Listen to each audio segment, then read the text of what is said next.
Hello guys, welcome back to our channel. எல்லாருக்கும் ஆடிப்பெருக்கு நல்வாழ்த்துக்களுங்க. எங்களோட டே எப்படி போச்சுன்னு தான் இந்த வீடியோவில் நாங்கள் ஷேர் பண்ண போகிறோம். ஒரு மினி விளாக் பார்க்கலாமா? வீட்டிலேருந்து நானும் மெஹன்யா டேடி 3 பேரும் கிளம்பி போனோம். மெஹன்யா பாப்பாவுக்கு புது ட்ரெஸ் இன்றைக்கி சூப்பராக இருந்துச்சு. நாங்கள் பார்த்துட்டு ட்ரெஸ் போட்டோன்னே சொன்னோம், ரொம்ப வளர்ந்துட்ட மாதிரி இருக்காங்க, பார்க்குறதுக்கு ரொம்ப சின்ன பொண்ணு மாதிரி இருந்துட்டு இருந்தா, இப்போ நல்லா நடக்கிறா, நல்லா பெரிய பொண்ணு ஐட்டம் மாதிரி இருக்குது. ஸோ 3 பேர் கிளம்பி நித்திய சுமங்கலி மாரியம்மன் கோயிலுக்கு போகலாம் ராசிபுரம் அப்படின்னு சொல்லி தான் கிளம்பியிருந்தோம். சிவன் கோயிலுக்கு போகலான்னு சொல்லி தான் பிளான் பண்ணோம். பட் அங்கே வல்வில்லோரி ஃபங்க்ஷன் இன்றைக்கி ரொம்ப கூட்டமாக இருக்கும், பாப்பாவை எடுத்துகிட்டு போய் பார்க்க முடியாது அப்படின்றதுக்காக சுமங்கலி மாரியம்மன் கோவில் போகலாம் அப்படின்னு சொல்லி சொன்னோம். ராசிபுரம்லேயே ரொம்ப ஃபேமஸான கோயிலுங்க நித்திய சுமங்கலி மாரியம்மன் கோவில். யாரெல்லாம் ராசிபுரம்லேருந்து பார்க்குறீங்கன்னு சொல்லிட்டு மறக்காமல் கமெண்ட் பண்ணுங்கள். கோயிலுக்கு போனதுமே ஆல்ரெடி பழந்தினிப்பட்டியிலேருந்து 2 பேரும் வந்து அங்கே லைனில் வெயிட் பண்ணிட்டு இருந்தாங்க. நாங்களும் அவங்களோட போய் ஜாயின் பண்ணிட்டோம். கோவிலில் பயங்கரமான கூட்டம்.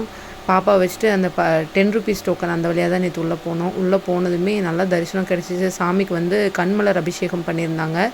ஆடிவெளி ஃபுல்லாகவே சாமிக்கு வந்துட்டு ஒரு வாரம் ஒரு அலங்காரம் பண்ணுவாங்க. இந்த வாரம் வந்துட்டு கண்மலர் அலங்காரம் பண்ணியிருந்தாங்க. போயிட்டு விநாயகர்கிட்ட சாமி கும்பிட்டுட்டு இங்கே வந்து இந்த கோயிலில் வந்து கம்பம் வந்து 365 நாளும் இருக்குங்க. அதனால தான் சாமியை வந்து நித்திய சுமங்கலி மாரியம்மன் சொல்லி சொல்கிறாங்க. கம்பத்துக்கெல்லாம் தண்ணி ஊற்றிட்டு நாங்களும் சாமி கும்பிட்டோம்.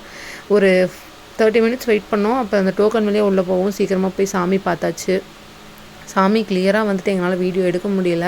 நல்லா திருப்தியாக சாமி கும்பிட்டுட்டு வெளியே வந்துட்டோம். கோயிலில் பயங்கரமான கூட்டங்கிறதுங்காட்டி வெளியே வந்துட்டு நம்ம தலைவர் முருகனையும் பார்த்து சாமி கும்பிட்டுட்டு வெளியே வந்து இந்த குண்டை இறங்குற இடம்லாம் இருந்துச்சு. அந்த இடத்துல சாமி கும்பிட்டுட்டு 3 பேரும் கிளம்பிட்டோம். ரொம்ப கூட்டமாக இருந்துச்சு, அதனால் கிளம்பியாச்சு. பைக்கில் வரும்போது பாப்பா கொஞ்சம் கிராங்கி ஆகிட்டாங்க.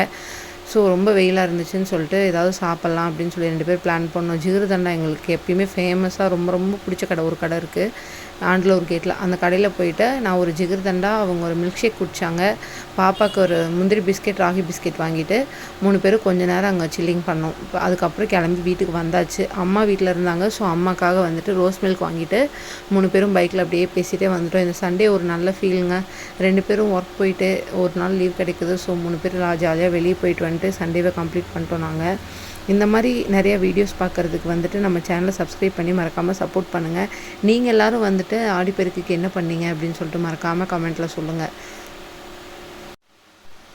வீட்டுக்கு வர்றதுக்குள்ளே பாப்பா பைக்கில் சரியான அழுக. வீட்டுக்கு வந்துட்டு அம்மாட்ட மில்க் ஷேக் கொடுத்து கொஞ்சம் அவங்கள வாங்கிட்டு வந்து குக்கீஸ்லாம் கொடுத்து கொஞ்சம் ஆறுதல் படுத்தணும். பிஸ்கெட்டே கொடுக்கக்கூடாதுன்னு பார்த்தாலும் பாப்பா பயங்கரமாக அழுது பிஸ்கெட் வாங்கி சாப்பிட்றாங்க. இது